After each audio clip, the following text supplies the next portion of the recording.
We have the Houston Texans taking on the Indianapolis Colts in Indianapolis. This is your Week 1 2024 prediction and preview video.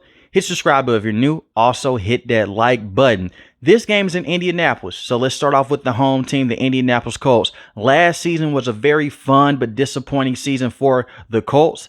They made it all the way to the end. These two teams faced each other in the last game of the regular season. It was a win in your end game. Unfortunately for the Indianapolis Colts, the Houston Texans walked away with the W. Gardner Minshew had the ball right there in the running back hands coming out the flat, and the ball came off his fingertips, and they lose that football game. The Colts were just a couple plays away from winning that football game.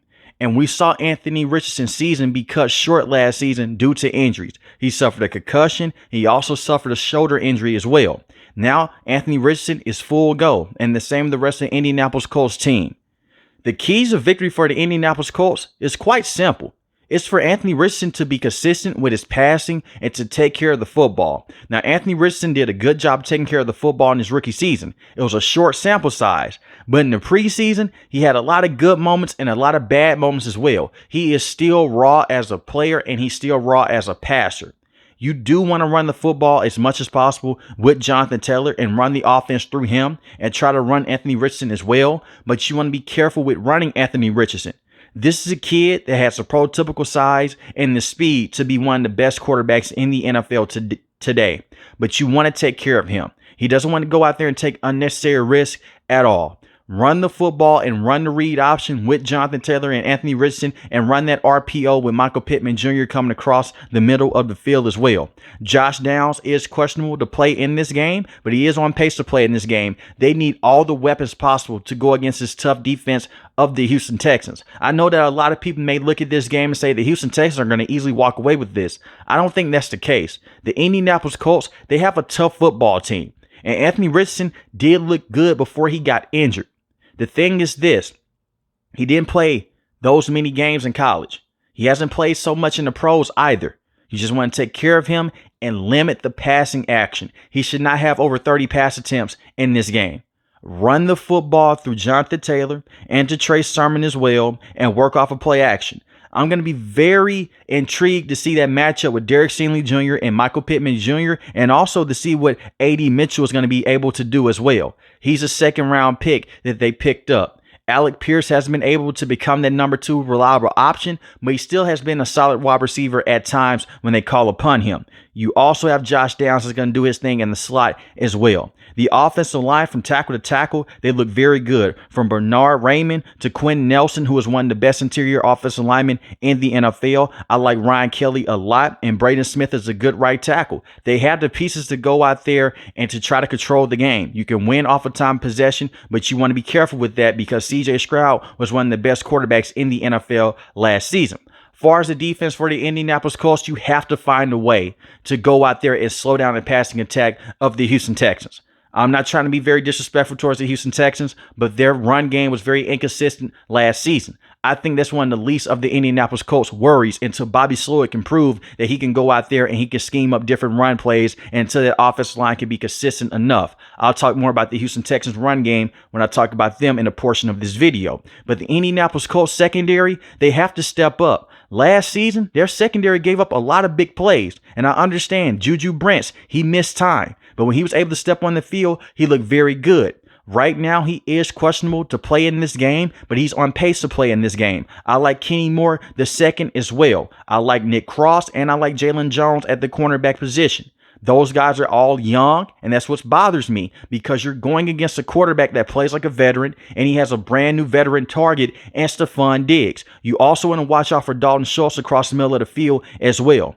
Lucky for the Indianapolis Colts, their pass rush has been very good. Kwity Paye is a very good defensive lineman. He has went in and he's become a top pass rusher with the Indianapolis Colts within his first 2 years in the NFL. You have DeForest Buckner and Grover Stewart. That's why I'm not really worried about them going out there and completely stopping the run, because these guys can do it on their own.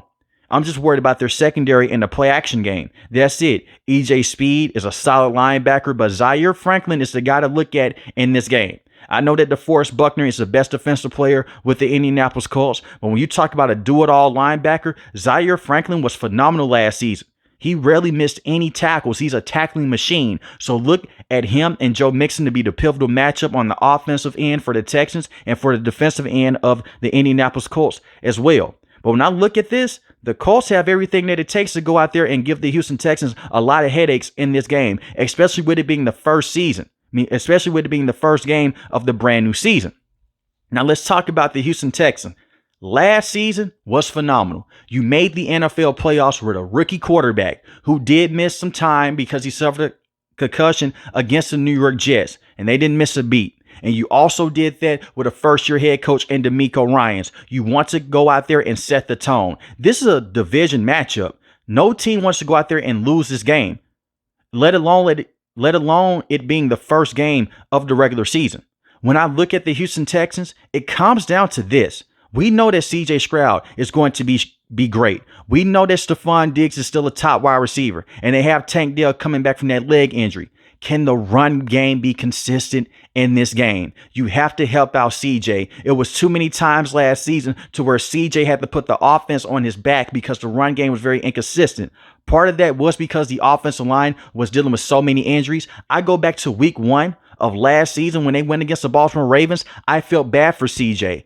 He had little to no time in the pocket because of the offensive line injuries. Well, guess what? As I record this video, from tackle to tackle, the offensive line is fully healthy. Laramie Tunsil is still a very good left tackle in the NFL. Titus Howard is a very good right tackle as well. Shaq Mason is a very good guard. You also have Kenyon Green. Kenyon Green has dealt with injuries in the past, but he hasn't developed to being that top guard that they have been looking for. The key emphasis on the offensive end is obviously for CJ to go out there and spread the football around. I'm not worried about him trying to force the football to Stephon Diggs. I don't think that Stephon Diggs is going to come in and wreck team chemistry. I don't. When we go back to Ohio State, where CJ was great at, what did he do? He spread the football around to everyone. If you're open, he's going to give you the football. He's a great passer, has great IQ, and can easily read NFL defenses. And if you blitz him, good luck with doing that. I would not suggest doing that. Get the wide receivers going, yes, but get that man in the backfield, Joe Mixon, going and give him those carries. They have to be able to run the football on 3rd and 3 and 3rd and 4. It was too many times last season where Bobby Slowick would give up on the run game and CJ has over 35 pass attempts in the game. I don't want to see that. Make life easy on him so they can work off of play action. And by the way, I understand that the preseason is not the regular season. CJ looked great in the preseason throwing the football to Tank Dell. Be on lookout for him and Tank Dell to have a great connection because they were both rookies entering last season. They went to rookie training camp together and they have a strong connection. I would not be surprised if they have the strongest connection on the team. Nico Collins was great last season. He was a #1 wide receiver. I still think that CJ is going to be more comfortable with throwing him the football in certain situations than Stephon Diggs. So don't be shocked or alarmed if Stephon Diggs doesn't have over 8 targets in this game. And that should not be the case because you have Dalton Schultz, you have Tank Dell, you have Nico Collins, you have Stephon Diggs. You can go to Stephon Diggs on 3rd down when you need a third and a big play. Go to him. But besides that, let CJ play his game and just hope that the offensive line can be physical enough to try to manhandle the front 7 of the Indianapolis Colts with guys like DeForest Buckner, who is a game wrecker. Also with Kwity Paye, and they also have Laiatu Latu as well, who they selected in the 1st round. So be on lookout for those rookies in this game. When I look at the defense of the Houston Texans, this is the fun part. The Houston Texans defense looks very good on paper. Now, obviously, Danico Autry will not be with the team for the first couple of weeks. He's dealing with a suspension right now with PEDs. They're going to need him as the season progresses because the schedule gets harder. They could really use him in this game as well because if Jonathan Taylor's fully healthy, he is still one of the better running backs in the NFL. But you have Will Anderson, who is going to go out there and wreak havoc. You are now pairing him up with Danielle Hunter, who was a great pass rusher last season with the Minnesota Vikings. You need to put pressure on Anthony Richardson. You need to take the run game away. Make him stay inside the pocket and beat you from inside the pocket.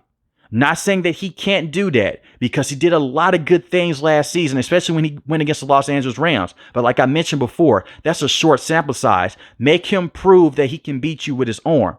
He did some of that against the Cincinnati Bengals in the preseason, but he also went out there and threw a pick six as well. Force him to stay inside the pocket, play contained coverage, and get rough with those wide receivers. Michael Pittman Jr. is a true number one, but Derek Stingley Jr. is also one of the best cornerbacks in the NFL. That's going to be a very fun matchup to watch. You have Kamari as well, who you selected in this year's draft class. Be on lookout for him to match up with A.D. Mitchell. That's going to be a rookie matchup. You also have Josh Downs inside the slot. It's going to be very interesting to see what DeMeco Ryans does with that secondary. Their secondary was their Achilles heel last season while Derek Stingley Jr. was out dealing with a hamstring injury. But as soon as he came back, they weren't giving up those big plays like how they were early on in the season. And their front seven is very solid. DeMeco Ryans was a great defensive coordinator for the San Francisco 49ers. Part of that was because he got the most out of that front seven. He's done a great job in the past. And I understand being a head coach and defensive coordinator is two different things because you're taking care of a whole team. When he was the defensive coordinator for the San Francisco 49ers, he did a great job of containing quarterbacks inside the pocket with guys that have the same skill set of Anthony Richardson. And he made those guys life hell. I really wish that Danico Autry could play in this game, but it is what it is. They're going to have to depend on guys like Mario Edwards to go out there and try to pick up the slack at the defensive tackle position. As far as the linebackers for the Houston Texans, you have Azeez, who you also have brought over from the Tennessee Titans. It's a very good tackler, can bring a lot of pressure off the edge as well. Look for him to make some pivotal plays in this game. And you also have Jake Hansen. He's going to be the starting middle linebacker. Christian Harris is on IR right now, and they hope that he can return sooner than later. But so far, he may not be able to play in this game. So pay attention to Jake Hansen at the middle linebacking position. But you also have Henry To'oTo'o as well, who was selected in last year's draft class, coming over from Alabama. With that being said, this is going to be a very fun matchup to watch. You have two of the young stars in the NFL. CJ Stroud right now is a little more proven than Anthony Richardson because he just had a historic Rookie of the Year season. You also just had Anthony Richardson. So much good things on film before he got injured, which was unfortunate. I really wish that he could have finished out the season. I think that CJ is more proven, and the Houston Texans do have a better team on paper, but this game is being played in Indianapolis. This is not going to be a blowout by either team. This is going to be a close football game. I'm taking the Houston Texans to win this game 28-24. But let me know in the comment section below, who do you have winning this game? The Indianapolis Colts or the Houston Texans? It's DeMeco Ryans versus Shane Steichen.